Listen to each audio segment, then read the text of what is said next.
عندي سؤال ليك. هل وجود بول في البيت ده بيساعد ان البيت يتباع اسرع، ولا بالعكس ده بيبطئ شوية عملية البيع بتاعته؟ يعني على سبيل المثال البيت اللي انا موجود فيه دلوقتي هو في سيتي اوف جاردن جروف، وده على مساحة أكتر من 1500 سكوير فيت، والأرض كبيرة حوالي 7800 سكوير فيت، 4 أوض نوم وحمامين، وفي بول مساحتها كويسة جدا.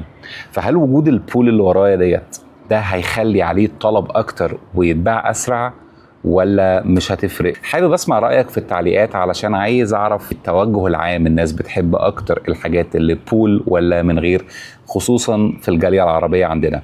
خليني كده الففك بسرعة في البيت ده، بعد كده اكتبي رأيك في التعليقات.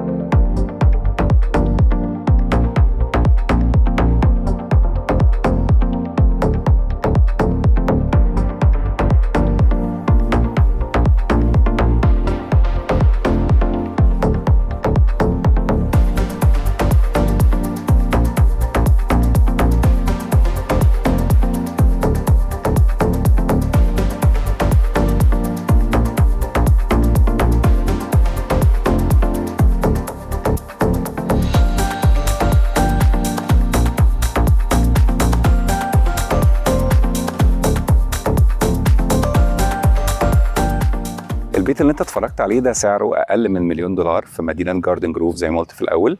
وتاني حابب اسمع رأيك، هل انت بتحب او شايف ان البيوت اللي فيها حمام سباحة او بول دي بتبقى اسهل شوية في عملية البيع والشراء، ولا بالعكس دي نقطة بتبطئ شوية البيع والشراء بتاعها؟ حابب اسمع رأيك، ولو عندك اي استفسار عن البيت ده او عن اي حاجة ليها علاقة بالعقارات في جنوب كاليفورنيا تواصل معايا. انا بشوي جرجس، وكيل عقاري وعايز اساعدك.